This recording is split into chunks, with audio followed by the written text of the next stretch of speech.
નમસ્કાર મિત્રો, આજે આપણે આ વિડીયોમાં જાણીશું કે ભગવાન શિવનો જન્મ કેવી રીતે થયો હતો। ભગવાન શિવને ત્રિલોકના આદિ અને અંતના દેવતા છે, જ્યાં દુનિયાની બધી શક્તિનો અંત થઈ જાય છે।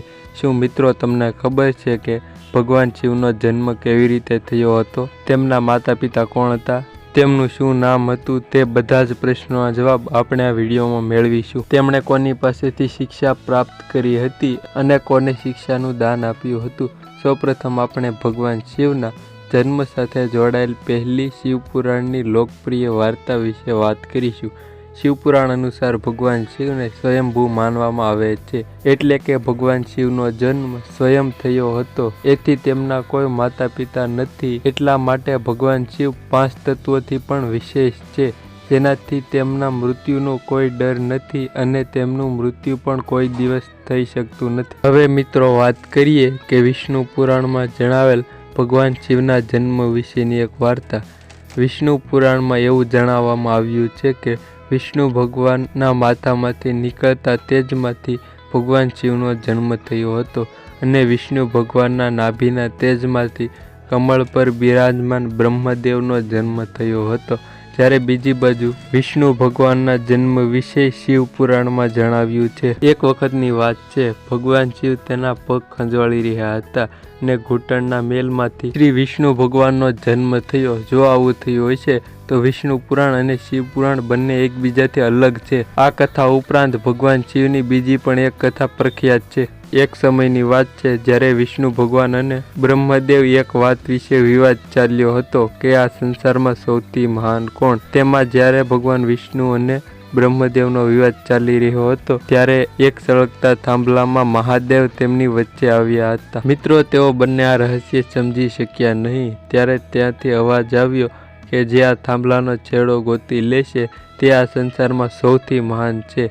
તેમાં બ્રહ્માજી પક્ષીનું રૂપ લઈ ઉપરનો છેડો ગોતવા ગયા અને વિષ્ણુ ભગવાન છે વરાહ રૂપ ધારણ કરીને થાંભલાનો નીચેનો છેડો ગોતવા ગયા। ઘણીવાર ગોત્યો પણ તેઓને થાંભલાનો છેડો મળ્યો નહીં। હાર માની અને પાછા આવી ગયા। ત્યાર પછી મહાદેવ તેના મૂળ રૂપમાં આવ્યા ને બ્રહ્માજી અને વિષ્ણુ ભગવાનને માન્યું કે મહાદેવ સૌથી શક્તિશાળી અને મહાન છે, તેનાથી મોટી શક્તિ આ દુનિયામાં કોઈ નથી। આ ઉપરાંત શિવપુરાણમાં દર્શાવેલ થાંભલો એ વાત કહે છે કે નથી ભગવાન શિવનો જન્મ અને તેમનો અંત છે, અને એક કારણ છે કે ભગવાન શિવને સ્વયંભૂ કહેવાય છે, એટલે કે ભગવાન શિવનો અંત છે જ નહીં, તે અમર છે। હવે આપણે વાત કરીએ કે ભગવાન શિવ સાથે જોડાયેલ એક એવા વિષયની કે ખૂબ જ પ્રખ્યાત છે। ભગવાન શિવના પિતા શિવ બ્રહ્મદેવ છે, લોકોમાં આ કહાની ખૂબ જ પ્રખ્યાત છે। તો હવે જાણીએ કેવી રીતે ભગવાન છે તેણે બ્રહ્મપુત્રના રૂપમાં જન્મ લીધો હતો। તેની પાછળ વિષ્ણુ પુરાણની એક પૌરાણિક કથા છે, જેમાં જણાવ્યું છે કે ધરતી, આકાશ, પાતાળ બધું પાણીમાં ડૂબેલું હતું। ત્યારે વિષ્ણુ ભગવાન સિવાય આ દુનિયામાં કોઈ નહોતું। ત્યારે ફક્ત જલ ઉપર બિરાજમાન ભગવાન વિષ્ણુ દેખાતા હતા। ત્યાર પછી તેને નાભીમાંથી કમળ પર બિરાજમાન બ્રહ્માજી પ્રગટ થયા અને ત્યાર પછી ભગવાન વિષ્ણુ અને બ્રહ્માજી આ પૃથ્વીની સંબંધિત વાતો કરી રહ્યા હતા, ત્યારે ભગવાન શિવ પ્રગટ થયા, પણ બ્રહ્માજીએ ઓળખવાની ના પાડી દીધી, જેનાથી ભગવાન શિવ ગુસ્સે થઈ ગયા અને ગુસ્સે થયા પછી વિષ્ણુ ભગવાને તેમને દિવ્ય દૃષ્ટિ આપી, જેનાથી બ્રહ્મદેવને ભગવાન શિવની યાદ અપાવી ને બ્રહ્મદેવને તેમની ભૂલનો પશ્ચાતાપ થયો અને તેનો ભૂલનો અહેસાસ થયો। ત્યારે ભગવાન બ્રહ્માએ ભગવાન શિવ પાસે તેના પુત્રના રૂપમાં અવતાર લેવાનું વરદાન માગ્યું। ભગવાન શિવે બ્રહ્માજીની પ્રાર્થના સ્વીકારીને આશીર્વાદ આપ્યા અને જ્યારે બ્રહ્માજી આ સૃષ્ટિની રચના કરી રહ્યા હતા, ત્યારે તેમને એક બાળકની જરૂર પડી। ત્યારે તેમણે ભગવાન શિવના આશીર્વાદ યાદ આવ્યા અને બ્રહ્માજીએ તપસ્યા કરી અને ત્યાર પછી ભગવાન શિવ તેમના ખોળામાં રડતા રડતા પ્રગટ થયા। આ ભગવાન શિવનું એકમાત્ર બાળ રૂપ છે। જ્યારે ભગવાન બ્રહ્માએ તેમના રડવાનું કારણ પૂછ્યું, ત્યારે તેમણે કહ્યું કે મારું કોઈ નામ નથી। ત્યારે બ્રહ્મદેવે તેમનું નામ રુદ્ર રાખ્યો, તેનો અર્થ થાય છે રોવાવાળા। તેની પછી પણ ભગવાન શિવ શાંત ન થયા। ત્યારે બ્રહ્માજીએ તેમને બીજું નામ આપ્યું, તે પણ ભગવાન શિવને પસંદ ન આવ્યું। ત્યાર પછી એક નામ આપ્યું, છતાં પણ ભગવાન શિવ શાંત ન થયા। ત્યારે ભગવાન શિવને બ્રહ્માજીએ 108 નામ આપ્યા હતા। શિવપુરાણ અનુસાર તે નામ પૃથ્વી ઉપર લખાયા હતા। શ્રીમદ ભગવત દેવી પુરાણમાં ભગવાન શિવના માતા પિતા વિશે જણાવવામાં આવ્યું છે. તેમાં એક વખત નારદજીએ પિતા બ્રહ્માજીને પૂછ્યું કે આ પૃથ્વીનું નિર્માણ કોણે કર્યું છે, અને સાથે કહ્યું ભગવાન શિવ, વિષ્ણુ ભગવાન અને તમારા માતા પિતા કોણ છે. ત્યારે બ્રહ્માજીએ જે વાત કરી તે આશ્ચર્યજનક હતી. દેવી દુર્ગા અને શિવ સ્વરૂપ બ્રહ્મા ના યોગથી બ્રહ્મા, વિષ્ણુ અને મહેશનો જન્મ થયો હતો.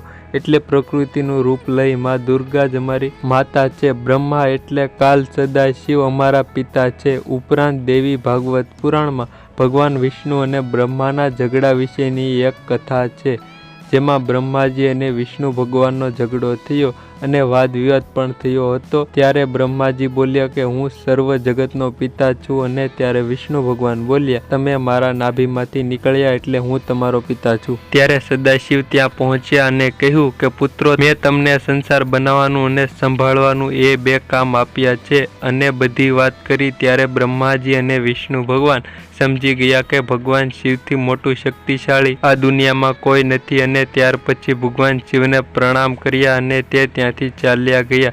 તો મિત્રો, હવે જાણીએ કે ભગવાન શિવે કોની પાસેથી શિક્ષા લીધી હતી અને તેમના ગુરુ કોણ હતા. મિત્રો, આપણે જાણીએ છીએ કે આ પ્રશ્નનો જવાબ લગભગ જ કોકને ખબર હશે.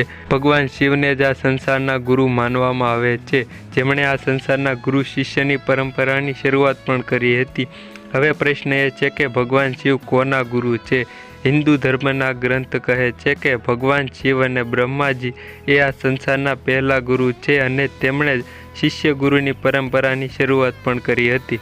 જ્યાં બ્રહ્માજીએ તેમના માનસ પુત્રોને શિક્ષા પ્રદાન કરી હતી અને ભગવાન શિવે જ્ઞાન ફક્ત તેમના 7 શિષ્યોને જ આપ્યું હતું, ને જે તેમના શિષ્ય હતા તેમને સપ્ત ઋષિનું બિરુદ મળ્યું છે. તો મિત્રો, આ હતા ભગવાન શિવના જન્મ સાથે જોડાયેલ વાતો.